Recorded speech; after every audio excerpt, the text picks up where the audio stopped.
Doran's not here? Dorin's with you. Where is he? I seek your counsel. What does Mogir have planned? Tell me what I need to know. Flame Tender's the leader. What did you do to earn that armor? That's what you taught me. I hope you like it.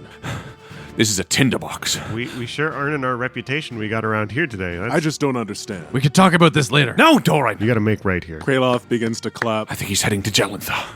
He's gonna get himself killed. Dorin rides through the night to Jalanthar.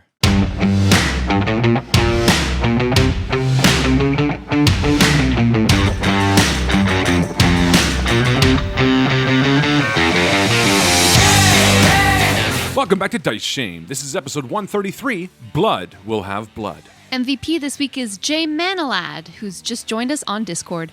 They're all caught up to the current episode, so they'll hear this right away. Hi, Jay Manilad. Hi!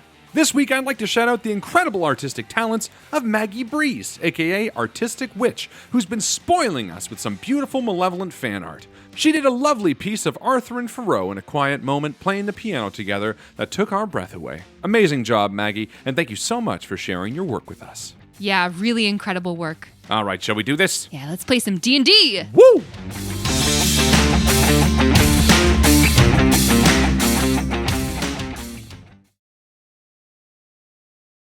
The midday sunshine is warm on the busy streets of Waterdeep, casting peasants and nobility alike in an uncharacteristically pleasant glow for midwinter.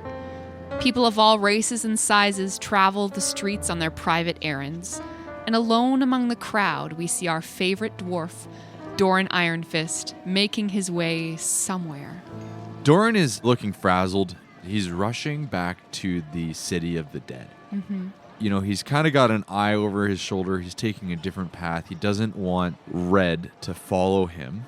He's got to right the wrongs of his past. He's in that position where he's bringing unwanted attention from these assassins. Right. The streets are super busy. There are palanquins carrying nobles, merchants on horseback in fine silks. Dorin, you shoulder your way past the faces of wind-burned peasants and country folk from who knows where, wearing modest leather clothes. Just all types of people live in this huge city. And on a rooftop nearby, a figure is crouched, still as a statue, but for the wind rustling his fur. Red-handed Robin. Red is watching, not just because he's concerned about where his friend is heading, but because he's concerned who else might be following his friend. So he's not just watching Dorin like a hawk. He's also looking around at other rooftops to make sure that Dorin is not being followed, kind of watching his back, but also recognizing that his friend might need space right now. Mm. And maybe when Red realizes that Dorin is heading back to the city of the dead, Red just sort of sits back on a rooftop overlooking it, watches him from a good distance, and sits there. And you see Red for a moment sort of watch him walk towards the statue and head down the set of steps. And Red just feels the weight of his revelation. And maybe he begins to well up a little bit at how much he's divided him and his friend. And he just sits there. Red wants to make sure that Dorin isn't being followed through the portal. And after a good long time, Red slides down a drain pipe and heads towards the city of the dead himself to head back to Everland. Kraloth and Jack, you've been waiting in the alley in Everland for what Jack knows is exactly 1 hour and 47 minutes and 8 seconds. So they're late. Mm-hmm. Dorin and Red told you they were off to find some more information from the refugees, employing Red's excellent disguise as cover from the townsfolk, recognizing you as the Nightstone Four, because that name has been tarnished in this town. Kraloth has got his head back against the alley wall. Mm-hmm. Think the guards got him or something? Jack, there's a figure standing in the alleyway, silhouetted by the midday sun. It's a dwarf. He's got a cold weather hat crammed low on his head, but he has a gray beard with rosy cheeks and a bulbous nose peeking out from underneath. He nervously looks behind him and walks towards you with a slight hand upraised, like in recognition. Hey. Who are you? Perhaps you don't recognize me with the big hat on. Oh, just follow me into the alley for a moment. And he rolls the hat back over his eyes. Kraloth, you recognize this dwarf taught you in Jalanthar, taught you how to cook some specific dwarven snacks, gave you a paring knife. All right, we can trust this one, I think. I'm sorry to surprise you like that, but I don't feel comfortable being here. No, what's happened around here? It's terrible, to tell you the truth, all of it. Just follow me back into the shadows a little bit. I don't like this cloak and dagger stuff, but... All right. No. All right. Kraloth turns to Jack and whispers, maybe this is going to give us a bit more information about what's going on, even though I don't like going into shadows with this one. More of a lead than we got sitting around here. I have to say, I'm pleased to see you looking so heartily, Kraloth, and Mr. Page as well. Well, those treats you taught me how to make do wonders for the Constitution. I'm glad to hear it. I gotta admit, unless you're about to tell us you've defected from that group of dwarves who's really wrecked our name, I'm not super thrilled to see you. And we've kind of walked into like a shaded part of the alley that's got some rotting meat and just really unpleasant back there. There's rats running around. It's definitely there's too much taller people than this dwarf staring down at him with some hard looks. Mm-hmm. And he nods at you. Well, truly perceptive, Mr. Page. I am a mutineer from Jalanthar. Let's start. I'll start from the beginning then, I suppose. We waited after you left. Chaos Hammer told us that you were going to send word to King Harnoth about the issues that we are having and perhaps come to some resolution. But the dwarves, well, you saw them. This was 6-10 day back. They were restless, anxious, looking for battle. Mm-hmm. Chaos Hammer lost their respect. He trusted that you would return, and he was stalling for time, and he thought that it would be possible to make good again with the king. I truly think you had a good influence on him. But it wasn't the opinion of the majority of the soldiers. And Mogir Flametender and some of the other knights wrested control from Chaos Hammer. That's when they started using the name Nightstone 4, saying that we were part of a larger story. That we had to scrub the countryside of the non-combatants, make way for a new order, for war times. That's a perspective. They picked up new blood, mercenaries, thugs, men from the countryside, people looking for battle. And Mogir took Chaos Hammer's armor from him, locked him up in Jalanthar. He's in shackles there now. I came here for help. I didn't realize how many people, how many refugees would be in the town, and I feel like a small piece, and that what right do I have to ask for help? But we need it. I need it. Yeah, you owe it to these people. You got to look at every one of these refugees whose homes you burned down and put that weight on your shoulder and carry it till you're done. You got to make right here. And I hope to, with your help. Yeah. I would propose. Why is now the time to come for help? I mean, you've been unsettling refugees since before we met. Why now? I realized the wrong of it. And I'm sorry to say it took me so long. Well, I want to go to the king for help, but I know that as I have blood on my hands, and I would see that my position is not a strong one, as Mr. Page has made clear. no, I think you've got the right of it. I mean, the best time to plant a seed was 20 years ago. The second best time is this morning, and so you've always got time to take a new path. What does Mogir have planned?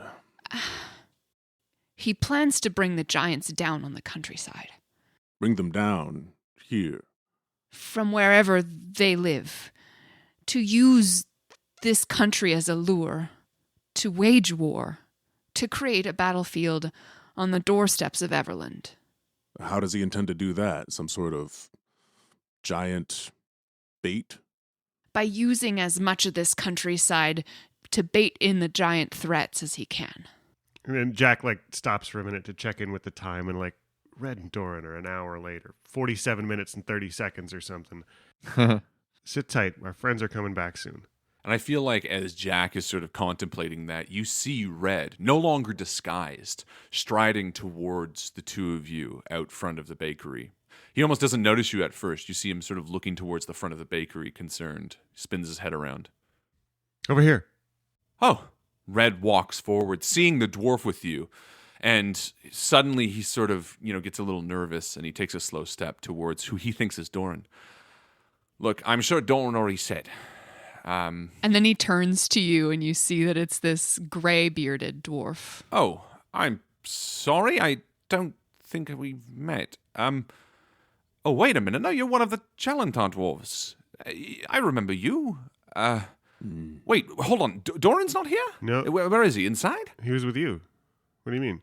Jack asks the dwarf to step aside for a minute to walk over to Red with Kraloth. And what's the password? Oh, the dawn glow lasts till morning. Doran's with you. Where is he? What happened? Well, he was with me. He and I had a bit of a disagreement, and he left my side. Where did he go? I thought he would have come back here. I would have been quicker otherwise. All right. So Doran's missing. I'm sure he's around somewhere. He wouldn't just leave us. Maybe. Maybe not. We shared some pretty harsh words. What happened? Look, let's head back to the tower. That's where we came from. The one that Valharrow lives in. I should be able to track him. Why are you here? He sort of says vaguely to the dwarf. I came to help. Chaos Hammer is no longer in control. Oh, no. There's been a mutiny, and that's this new Mogir Flame Tender's the leader, and he's the one who's had a whole bunch of marauders doing shit in our name. And he plans to somehow bait the giants into this countryside to wage war against them, have a great epic battle. All right, well, let's find Dorin first and then deal with that. Yeah. And Red heads off towards the tower. As Kraloth goes to leave the alley, he turns back and looks towards this dwarf and says, "Hey, chef." And he reaches into his bag and he pulls out a treat and he tosses it to him and says, "That's what you taught me. I hope you like it." Thank you, son. I am hungry. And he eats it gratefully. Why don't you get some supplies ready and meet us at the East Gate? We're going to go collect Dorin, and we'll find you there. We're heading to Jalanthar. Aye. Red is nervously pushing his way through refugees as he heads back towards Valharrow Tower. There's panic in his eyes as he looks around, searching the crowd for Doran's face. Can I do a tracking roll? Definitely roll survival. Do I have to roll against him? I'm not really doing anything to cover my tracks. No. I couldn't imagine that Dorin was being especially stealthy. There's Dorin. He's got a tree limb, and he's brushing over his And through the middle of town, too, right? The place footprints are most at home. He's disguising his in it. That's Yeah, right. Yeah. 17. I feel like Dorin has got one of those bespoke heel print shoe impressions. You know what I mean? Where it's like, yeah. Or it's like, I know that Dorin has talked about having kind of a symbol that he uses on his smithed tools and weapons.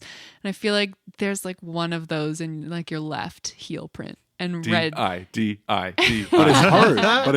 but it's hard, I imagine, to find it because there's so many refugees. Like it would take a real serious tracker to be able to Luckily, pinpoint. I'm a It real serious snowed. tracker. Luckily, it snowed within the past couple of hours. And so here and there, you find patches of snow that have been relatively untouched. And you find a heel print or two that lead out towards the east side of town. I feel like there's a moment as Red's searching around with his head, craning my neck to sort of read the tracks from different directions. Yeah. Kraloth is confused, and he's following Red along, and he's like, "Are you going to tell us what happened or what?" Look, yes, we used the portal, okay? We went somewhere quickly to Waterdeep. I needed something, and Dorin helped me. You needed something from Waterdeep? Yes, this. And he points to his back, and you see a quiver on his back, an ornate, empty-looking quiver. I needed this. So you needed an arrow holder, another box for your arrows. Yes, something like that. Look, it doesn't matter. The only That's thing why that we matters waited right now... 50 minutes, Jack. 50 minutes extra. Look, For a box of arrows. And then Dorin didn't like your box of arrows, so I needed this. I needed this, okay? an empty... Kraloth, it's not the right time. We gotta find Dorin. I just don't understand. Drop it, Kraloth! Keep your attitude to yourself. And Red looks down and finds the Dorin footprint. This way. And he heads off towards it. Whoa. I imagine Jack follows and Kraloth's just kind of standing there dumbfounded and he's just like, keep my attitude to myself. Well, I'm not the one with the attitude. Just kind of mumbly stalks off after. attitude. I love Kraloth being like a angsty teenager. Fine. You're going to be like that, spit. but I'm going to be like that. Yeah, I think Jack closes about half the distance and then looks back to see if Kraloth is coming or not. Yeah, Kraloth is following. They lead all the way to this stable. And then Red ducks in and finds someone working there. Excuse me, hello? Is anyone here? Oh, yes. Hello. Welcome. Look, did a dwarf come through here? It wouldn't be too long ago, maybe within the last hour. Maybe, maybe not. What do you mean, maybe, maybe not? Look, tell me what I need to know, Red says, and bares his fangs. You know how cats' eyes go to little slits sometimes Yeah. when they're stressed out or... Oh, more than that. Red grabs the man and pushes him against the wooden pillar in the stable. Oh. Tell me what I need to know. Your hair is standing on end. And I'll roll intimidation. You don't have to roll. Oh. This man is staggered by your ferocity. Whoa, I didn't mean any disrespect, sir. Yes, there was a dwarf here. Maybe 40 minutes ago. Did he see where he was going? No, but he departed in a hurry. Took to the eastern gate. And Red turns to Jack, who I imagine sort of standing in the stable doorway. Yeah, we sure earning our reputation we got around here today. I think he's heading to Jalanthar. He's going to get himself killed. And Red lets go of the man's jacket, and you see 10 holes that he's put in with his claws when he gripped it so tight. And he heads towards the exit. Cool. Kraloth walks in afterwards, takes 50 gold, slams it on the counter, and says, get us 3 of your fastest horses. Night is falling. Dorin, you're traveling alone on the road, heading east to Jalanthar. You've been by yourself all afternoon. Plenty of time to think. It wasn't just a stunt in Danlin's Peak. Why did I tell them to go through at Cameron's Pass? I knew we didn't have enough supplies. I thought we could push through. They told me over and over again. But still I pushed them through. Oh, God. The sickness in their eyes. The begging for food. I killed those men. The bridge at Bosuega. I was told that they wouldn't be able to handle more than 2 or 3 dwarves. And yet I ordered them all across. My haste. I can't make the same mistake twice. It wasn't just Cameron's Ill Pass. It wasn't just the bridge at Bosuega. I killed those men. It was on me. Nobody else. And Dorin rides through the night to Jalanthar. Dorin, your approach on Jalanthar is a marked change from when you were here 6-10 days ago. Oily black smoke in thick undulating columns from at least a dozen fires dotting the perimeter of the settlement. There are these twisted red piles of snow where carrion birds are perching, and they caw reproachfully at you as you trot onward. The remains in these piles reveal themselves to be slaughtered cattle, not butchered for meat, but beheaded and bled here, their bellies opened. There must be hundreds of livestock sacrificed in this manner, like the signal fires dotting the landscape around the village. And as you approach, you see a banner lashed to a war pike stabbed in the frozen ground that whips in the wind, with runes in Dwarvish drawn in charcoal reading Nightstone. Dorin rides by the piles of dead cattle, not paying much attention. His focus is, on the town, and when he sees the banner waving, he rips the pike out of the ground and throws the banner to the ground. As you enter these main gates, you hear raucous laughter and cheering from some of these stone cottages at the center of town. As you ride through, you note the destruction here. Giants have clearly been attacking on a regular basis. There are boulders that litter the streets. The Knights of the Mithril Shield have fallen into disgrace. Armor bespoiled by the grime of blood and war, these soldiers lounge on the roofs of Jalanthar, drinking and throwing rocks at a spectacle in the middle of town. You come upon it. Human men have joined the ranks of dwarves, mismatched clothing and cruel weapons at hand, marking them as bandits and thugs. What's the spectacle at the center of town as I ride up? Well, you see that the stone keep is destroyed. Its broken walls have formed the basis for a miniature coliseum, inside which two young bears are circling each other. The bears are both bloodied and tired, having sustained wounds from each other and from the jeering soldiers on the rooftops. Dorin shakes his head with disgrace as he trots up through the center of town without any resistance. And as he comes to the sort of center of town, and from atop his steed, he lets out a loud bellow and yells, "Chaos Hammer!" The raucous yelling, the laughter ceases, and all heads turn toward you. One dwarf stands out among the others on the rooftops, an older dwarf with salt and pepper hair, wearing the golden breastplate of Nurgle Chaos Hammer. This is not him, though. Dorin, you recognize Mogir Flametender, the Knight of the Mithril Shield who was in the room when Chaos Hammer tried to blackmail you about stunted Danlin's Peak. Mogir stands on top of a cottage, his arms folded across his chest, and he calls down to you in response. "Hail to Dorin Iron Fist, coward of the North!"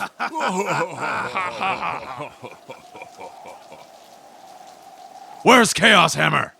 He knocks on his breastplate, resounding gong echoing in the still morning.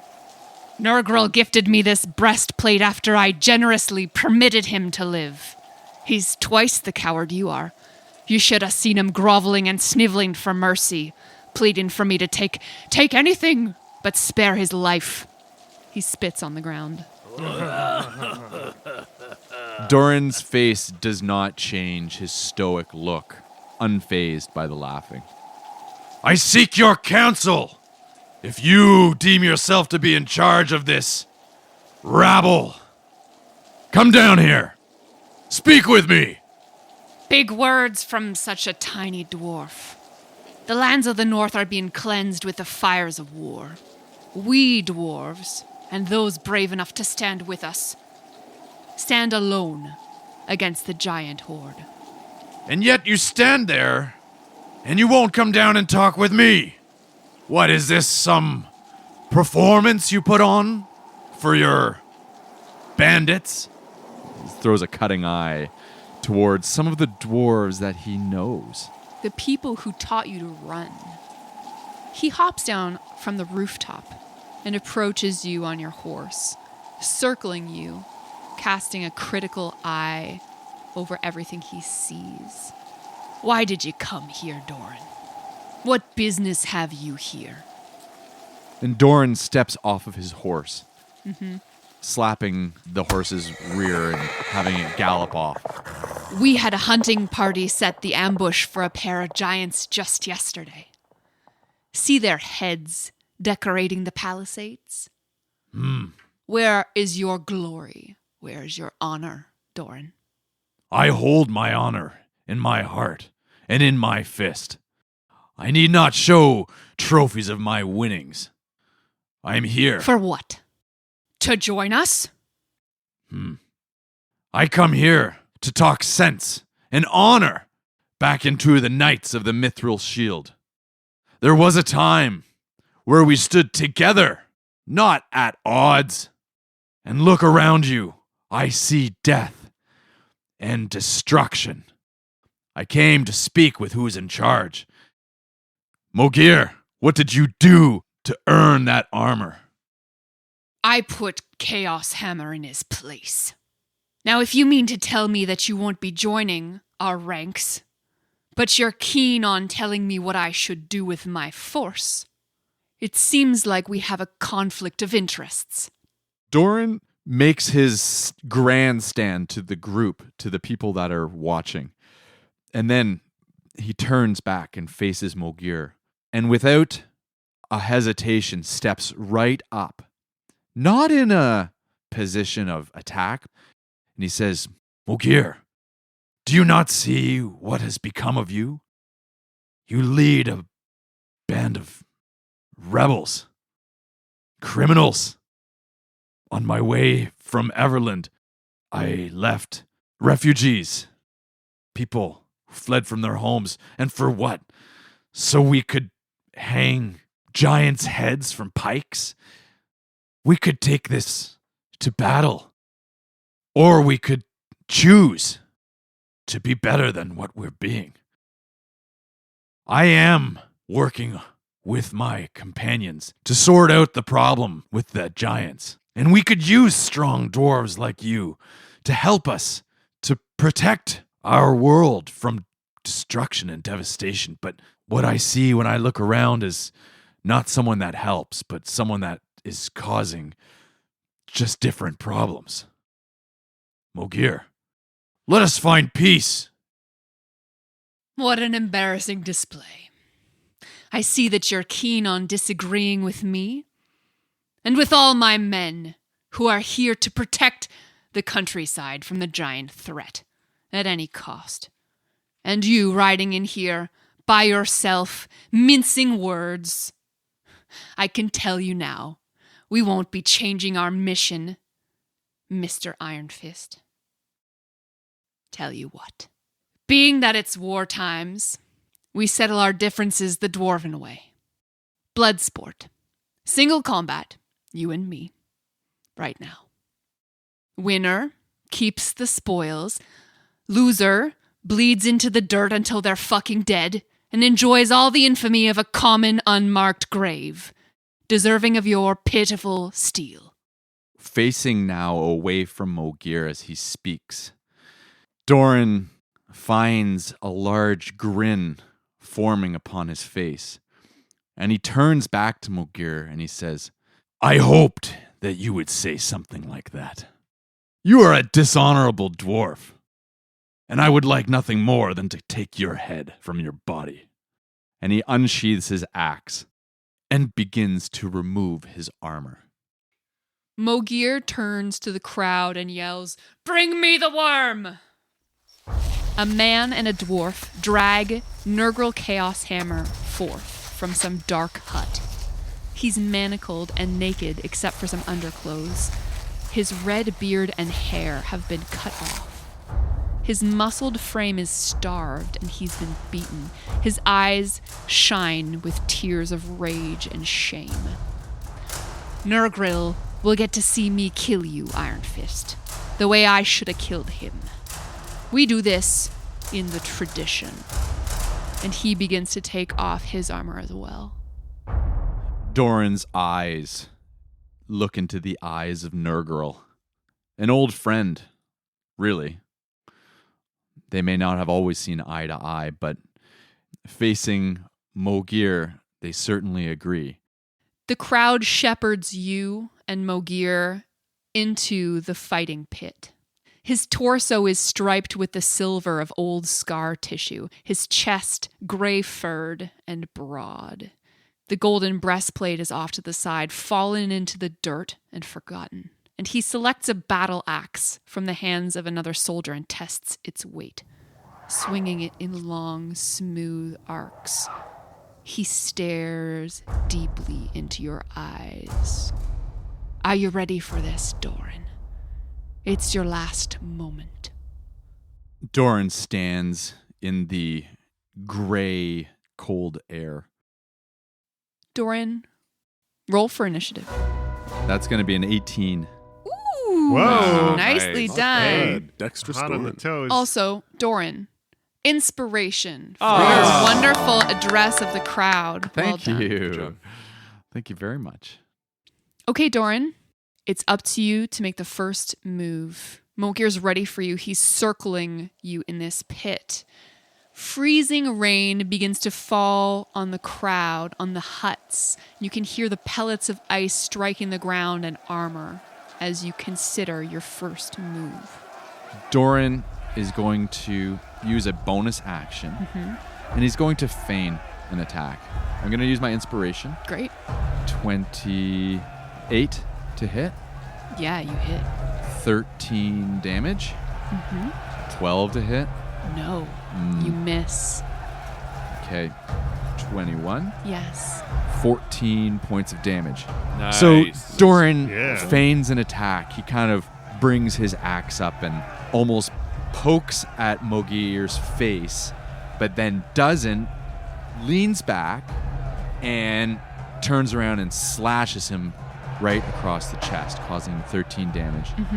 Then spins and misses, but then does a double back and spins back around and hits him in the leg, causing him an additional 14 points of damage.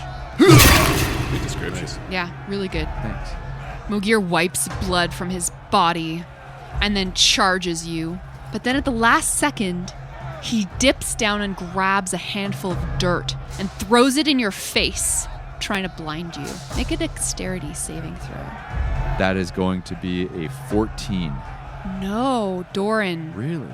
Yes, you are blinded for one round as you try to scrub the sand from your face.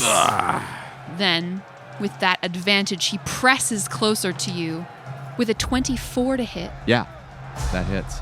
He swings twice powerfully, like you're a tree that he intends to fell. He lodges his blade deeply into your arm, dealing 14 points of damage, and blood spurts up into the sky as the onlookers erupt into thirsty cheers.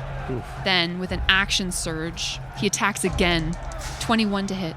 Yep. 11 slashing damage with this axe. Red, Kraloth, and Jack. You enter Jalanthar through the smoke of these signal fires, past the piles of these bodies to hear cheering erupt from this fighting pit. You see soldiers on top of the roofs looking down at some spectacle. What do you do? Red is riding up. He gets off his horse, sort of spins around to the others. Come on! And looks around. With my knowledge of giants, these bodies, these piles, does this look like a dangerous position to be in? In terms of what? A lure? Oh yeah, this is super dangerous. Red spins to the others and says, this is a tinderbox. One strike and giants will be on this place in no time. They'll slaughter everything. Where the hell is Dorin? And he spins around towards the sounds of fighting. But I guess that crowd. Dorin, it's your turn. Dorin stands with his arm bloodied now. He slaps the wound. He places his blighted hand across his face. Dorin steps forward and attacks Mogir back. 15? Yes. 15 points of damage. Nice. I'm going to do that feigning attack again. Great. 15 to hit. 17 points of damage. Nicely done. 28 to hit. 11 points of damage. Mogir is surprisingly nimble. He's trying to dodge out of the way of your blows, but you get a couple in edgewise between his parries, and the clang of metal echoes over the crowd. You swing Orc Splitter, cutting the great blade at his rib cage, and you hear a crunch as bones break. I spin again, seemingly missing him, but able to come back and grab his shoulder with the inside swoop of my axe head, ripping away some of the tendon from his shoulder. As your axe bites deeply into his flesh, you look out over the crowd and you see your friends. Red, Jack, Kraloth. You catch eyes with Dorin as you see him locked in this deadly combat. But you don't have time to say anything because Mogir is back up and swinging at you. Come on, Dorin. Natural 20. Oh! Shit. You are distracted. Dorin catches your eye, Red, from so far away. Dorin, as you catch Red's eye, you miss the axe swinging from the side. He whirls at you, making a heavy overhanded chop, and you try to get Orc Splitter up in time to deflect the blow, but you cannot. The blade sinks deeply into your shoulder. No! 21 slashing damage. Okay. Then he attacks you again. That might not hit. 12 to hit you? In that moment, my ring, I feel it between my fingers, and as I clench my fist, the invisible shield is cast from within, and the axe blade seems to bounce off. And you can see now that what you might lack in experience compared to this older dwarf, you are surely making up for in endurance. Because you're younger, you're stronger than him. And using this shield to rebound his axe, you see him starting to tire slightly, that he's not used to sustaining this fury. He attacks you once more. 15. Yeah. Oh, wait, no. You've got +5 on your shield. No, your yes, shield. That's right. He tries another angle, slightly different, and still, this magical shield turns his blow away, and he spits on the ground in frustration. It's at this moment where Dorin starts to recall that he has friends. He has learned a lot since the last time he was here. And it's in this moment where he's almost channeling the energy of his companions as he raises his hand to bring up the shield. Kraloth comes to mind, and he suddenly realizes that he has the ability to heal himself. So using my second wind as a bonus action, I'm going to regain 1d10 plus my fighter level. Yeah, while you're sheltered behind this magical shield, you catch your breath for a moment. You've chosen the wrong path, Mogir.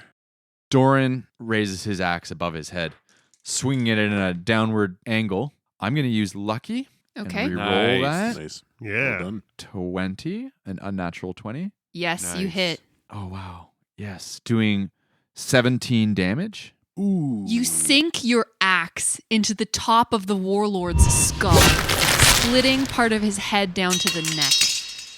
He falls to his knees and then onto his face. And the crowd falls deathly silent as all eyes watch his legs twitch once and go still.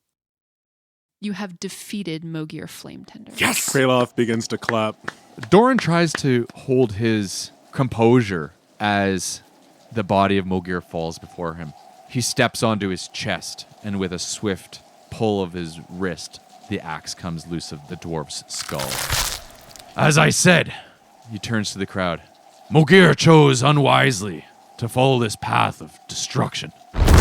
In the fresh silence of shock, a new sound is uncovered.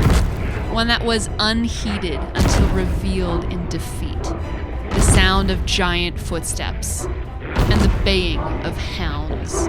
On the horizon, giant figures rush the town of Jalanthar. It would seem that the lure of fires and the stench of dead cattle were too much for the giants to resist, bringing at least a score down on your position. Out ahead of the giants and gleefully eating the distance between you, a dozen hellhounds. This place is a powder keg. Let's move. And Red's gonna... I assume I see Captain Chaos Hammer. Nurgle Chaos Hammer is breaking his manacles with heavy blows from a rock. He's looking around in fear as the fighting force in Jalanthar braces for combat, loading catapults and hollering directions, and he yells over at you, Dorin, "Take the breastplate, Iron Fist! Take it and escape before we are overrun!" As you watch, Nurgle Chaos Hammer breaks through his chains, looks around him, and dashes into the forest. I think Red slides down and runs over to Dorin. And there's like an awkward moment where he's just like, look, like I'm We sorry. can talk about this later. Kraloth kneels down next to this armor that's on the ground next to the corpse of Mogil, and he begins to place it onto Dorin. Maybe this is a point where I kind of picture Kraloth strapping this on as Dorin is distractingly talking still to the crowd of dwarves and men. Now's your time to show me what you're worth. No! Now's our chance. No! We have to leave this place. No! We've been in a situation like this before, Dorin. Overwhelming odds. We need to stay and fight. No, Dorin! We can't stay here. We have to leave. These dwarves need our help. We need to take down these giants. They made their decision long ago, Dorin. And we need They're to... not your responsibility, Dorin. We have a different call to action. One about the ordning. Do you remember? Dorin, if we stay here, we're gonna die. Everyone is going to die. And that's when the flashbacks start going through Doran's mind again. The bridge that gives way and he sees his companions fall. The peak that's smashed and he sees it land upon his soldiers. The boat that goes overturned and the faces he sees as his friends and colleagues drown. You're right. The look on Doran's face changes immensely. He turns to the crowd and he starts yelling, Retreat! This is a losing battle! Go and tell everybody retreat. The chef dwarf salutes you, Dorin, something that feels right. Doran salutes him back. And he runs off to follow your commands. Let's head to the woods. I'll get as many as I can as well. And Red runs off to like the east of Jalanthar, just screaming, retreat to the woods! And he starts like heading that way to meet you guys as well. The true Nightstone 4 retreat into the woods, leading as many survivors as they can out of the ruined city of Jalanthar.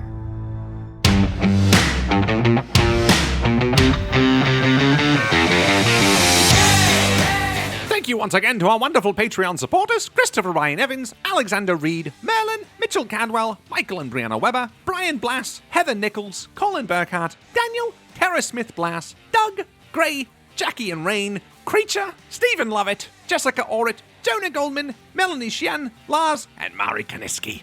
See you soon!